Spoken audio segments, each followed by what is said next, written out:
Can we give our chair another round of applause? Wasn't that great?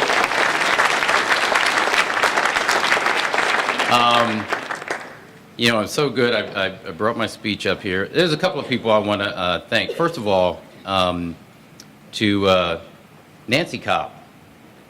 Thank you for being here. Our treasurer, our state treasurer. Can we give her a round of applause? People may not know this, but Nancy was part of the group that was instrumental in my going to appropriations. Wayne Curry had asked me to go over to appropriations, and I, being the mindful mentee that I am, I said no. Then he asked me again, and I said, hell no, but you know Wayne, he doesn't take that for an answer. But then Nancy and Pete Rollins came over to me. Actually, Nancy did, Pete did not. And convinced me to go appropriations, and it was the best learning experience I could ever have to be county executive. So thank you so much for your friendship and your support. I also want to thank Jim Estep for his dedication to this county and his work with the Greater Business Roundtable, but more importantly, for he and Nancy giving their all to Prince George's County. They're great. Could you both stand up? Could we give them a round of applause?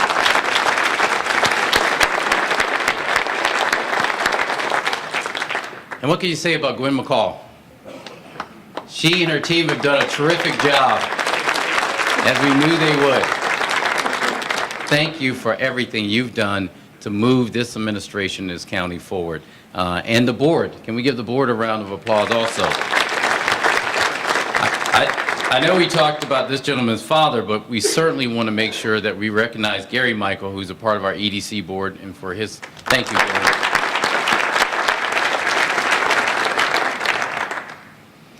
So, as I always like to start out, and Gwen did it, it's a great day in Prince George's County.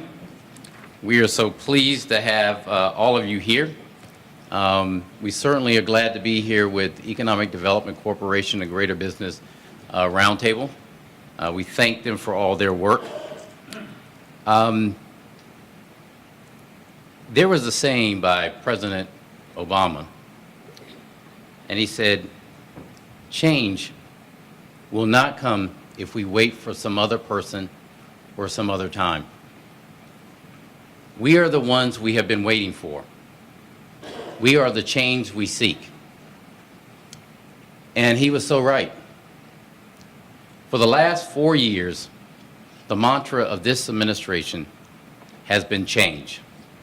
And together we have made great strides to move us closer and closer to our destiny.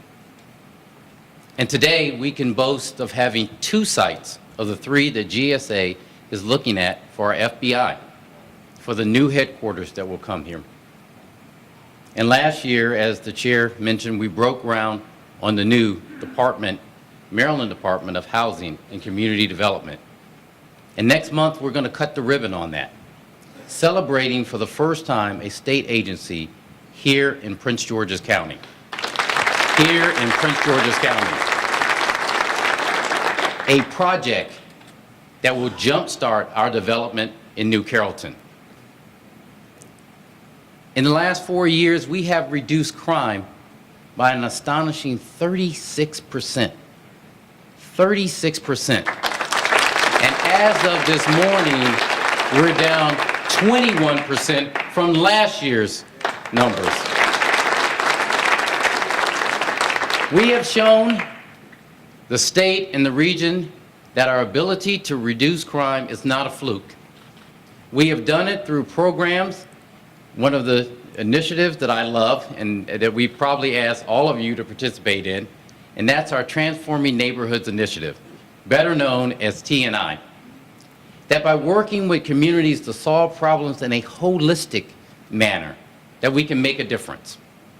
The TNI model has proven to be sustainable and effective.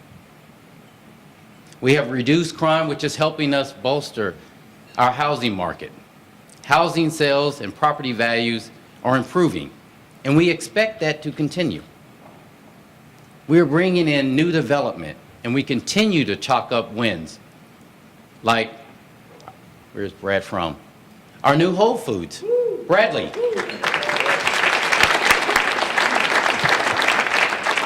Michael's company, Dave & Buster's, which I've been asking for. Harris Teeter is coming here. As well as new hotels.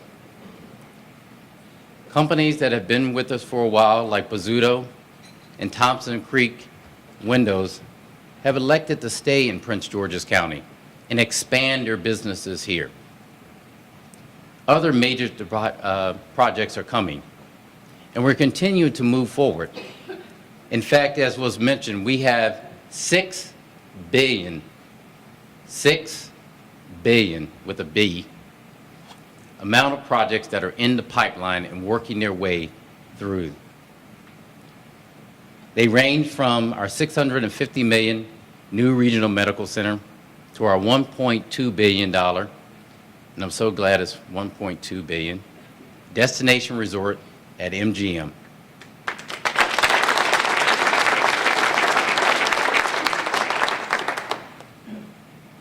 And all of that's great.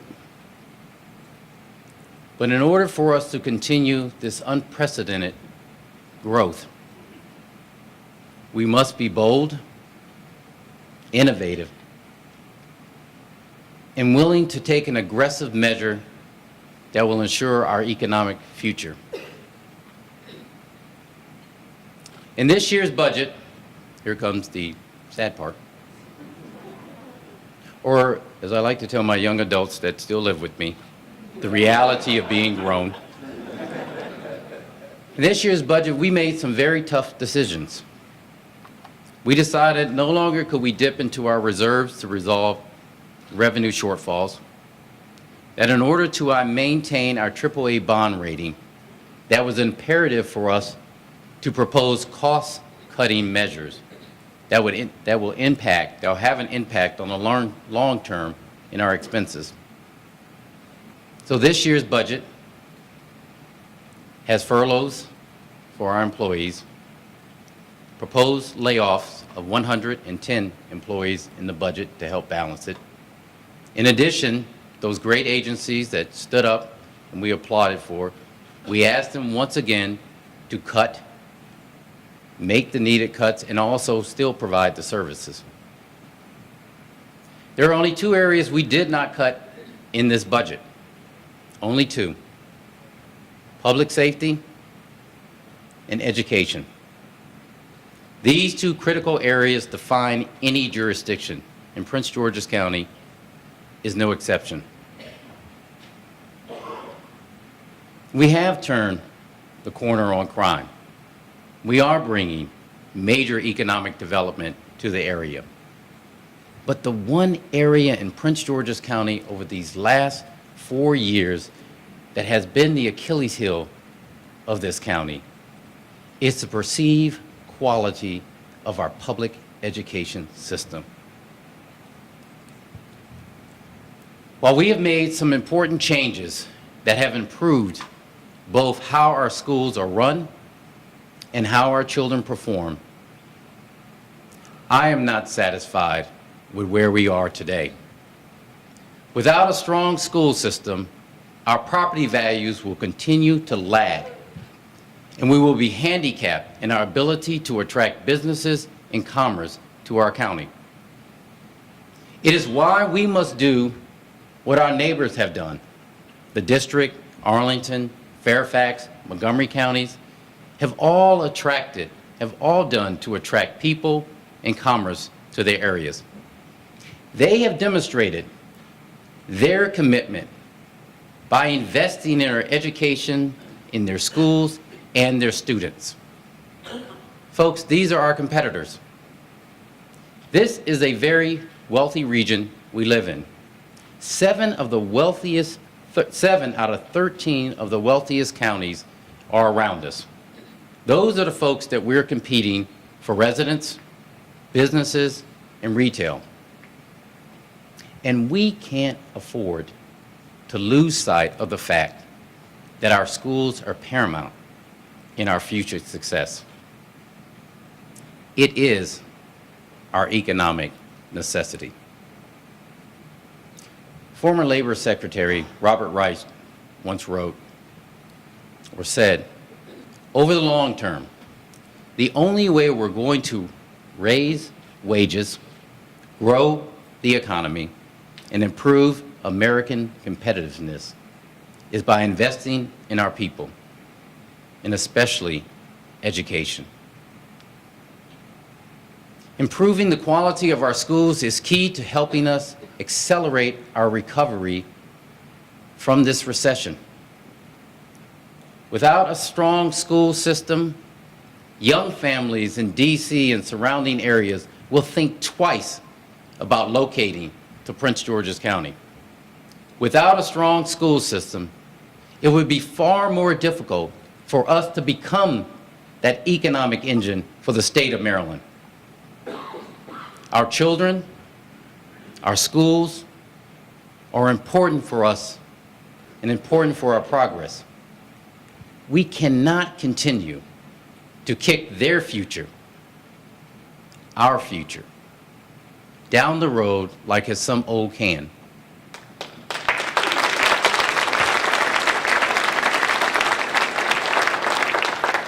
Those of you who know me know I mean it when I say this.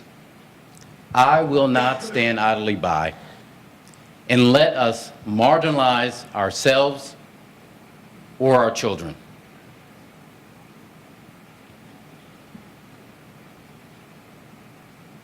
If we want to have one of the top school systems in the state, we have to invest in it.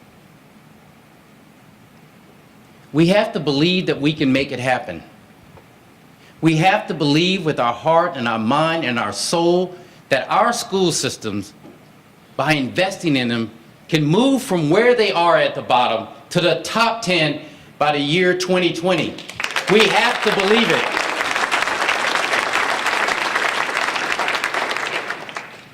Every day, and I met with them when we made this proposal, every day real estate agents go around taking clients around Prince George's County, looking for homes. And those clients say, what are the schools like in that neighborhood? And I want the answer to be, they are excellent. When your businesses are looking to hire people and strong candidates to fill the jobs, you should have to look no further than Prince George's County, because our children and our residents are college ready and career ready. When our economic development team is recruiting corporations to locate here or open an office here, we must be able to say, as Gwen said in her speech, that our schools are great. A strong school system will create greater demand for office spaces and houses. A couple of years ago, I gave a speech, and I said, education is everyone's business. And I remember my mommy was there. And she said, sweetie, I thought you were going to talk about business. I said, well, Mommy, I just did. Education is everyone's business. And today we must realize that to make our schools a priority means that our education system and our economic system will thrive. And that means investing in our children.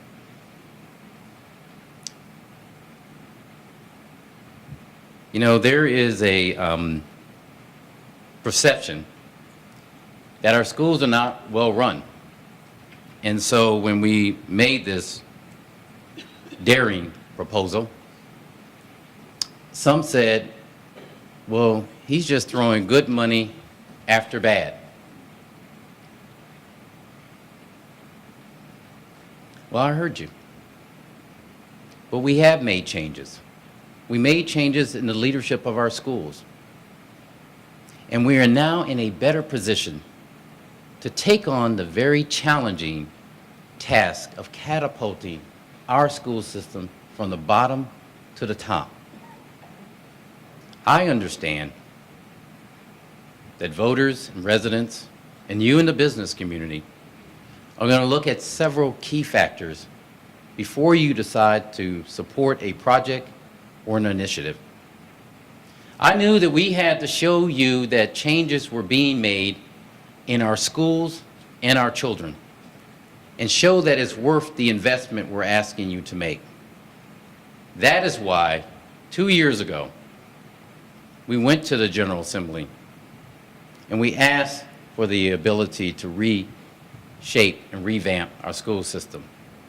So we revamped the board, and we brought on new board members that came in and brought extensive experience and education in business, higher education, finance, and teacher quality.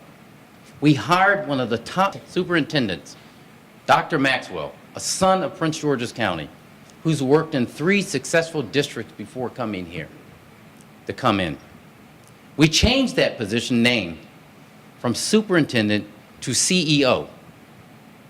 Somebody said yesterday when we were talking about this, why? For a very good reason. Because our school system is a major enterprise with a huge budget and countless assets. I wanted a leader that not only understood how to educate our children, but understood the business of running a school system, a $1.6 billion corporation. So when we brought Dr. Maxwell on, he's taken the last few years with his leadership team, with the Board of Education, to assess our school system and its needs. And I'm here to tell you they've implemented some programs and initiatives that have helped us make progress. They elevated the teaching expertise, and so that now in Prince George's County, we have the 3rd highest number of nationally board certified teachers in the state of Maryland. The 3rd highest. They also implemented cost-saving measures so that over the years we have saved $70 million in savings in our school system. Yes, enrollment is back up in Prince George's County, and it continues to rise. And last year we saw historic numbers in our graduation rates. And we saw that our 9th grade promotion rate, 9th grade, when people are dropping out of school, we're turning a corner on that. We saw that up significantly. But to really move the needle and to position us so that we're among the top 10 best schools in the state of Maryland, which has the #1 school system for 5 years in a row in this nation, I know, and you know, requires that we do a significant investment. The first year of this plan that we've given to the county council will require us to put $133 million additional dollars investment into our education system so that they have an impact on schools across this 500 square mile county. We're investing in things such as college and career readiness, $3 million, digital learning, $6 million, universal pre-K, $2 million, retention of our good teachers and principals and administrators, $20 million, family and community engagement, $1 million. Yes, it is a significant increase. But you know what? It's an investment in our future. It's an investment in your business future. It is the level of investment that our neighbors have been making for decades. For decades.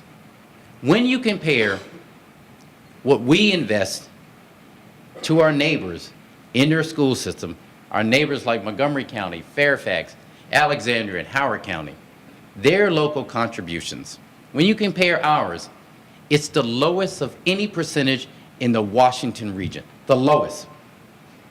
In fact, if you look at what we contribute ourselves to our children's education, our future, is 36%. The state of Maryland contributes 57% to the county. Compare that with our good friends in Montgomery County. They contribute 66% of their money to their children, and the state contributes 27%. You can look at Howard County, Fairfax County, the district, it's all similar.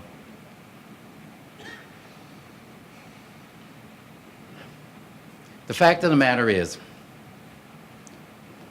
for far too long, we have been limiting our improvements.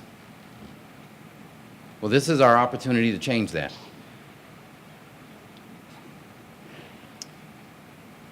It is time for us to make the investments that will take us out of the economic policies of the 70s and 80s and do what we must do to position ourselves for prosperity in the future.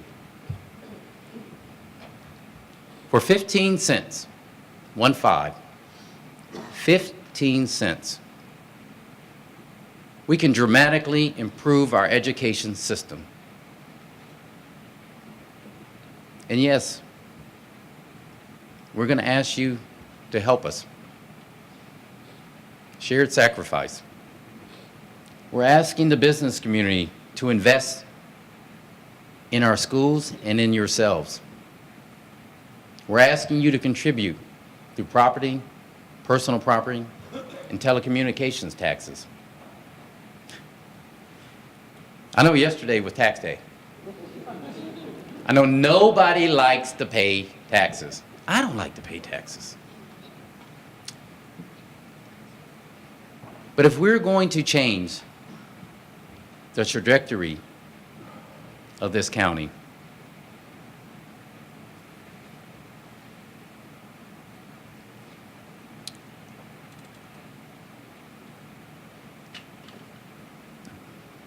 if we're going to change the trajectory of this county, if we don't make or take ownership for investing in our children's success, who will? If we want to improve the value of our properties and bring more businesses to this county, this is what we must do. If we want to expand the growth and expand our commercial tax base, this is what we must do. If we want to be the new economic engine for the state of Maryland, this is what we must do. And if we want the best for our children and the families of Prince George's County, this is what we must do. Every year, I go around this great county of ours and we hold a budget hearing. And every year, the #1 request I get is for money. Money to expand academic programs in our school systems. Money to reduce class sizes. Money to improve failing facilities in our schools. Money to provide all-day pre-K. We can't keep talking about having a better school system and then run and hide when the bill comes due. Over the last 21 years that I've been involved in public service in Prince George's County, it seems like 51 years. I had hair and it was all black then when I first started out, Jim. Until this day, the #1 question I get is, and I'm probably sure some of you said it today, what are we going to do about our schools? What are we going to do about our schools? Well, my friends, it is time for us to put up or forever hold our peace.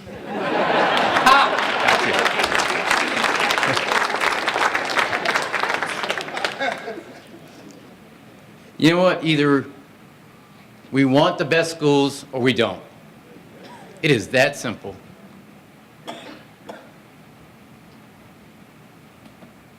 You know what? This is our moment. This is our time. Will it be easy? Hell no. Absolutely not. But I am confident that through the sacrifices we have outlined, we will be successful.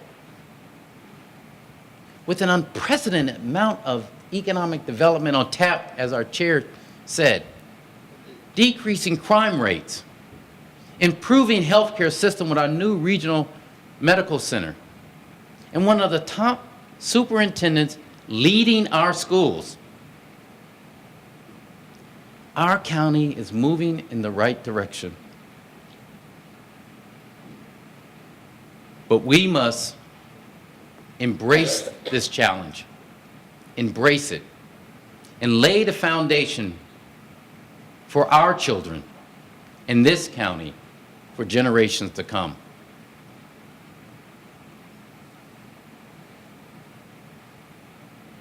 Change will not come if we wait for some other person or some other time.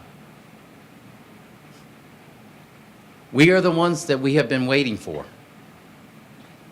We are the change we seek. Yes, this investment is about change. It is about dynamic change. It is about believing in our schools and our children. I don't know about you, but I refuse to give up on us. But more importantly, I refuse to give up on our children in Prince George's County. God bless you. Thank you.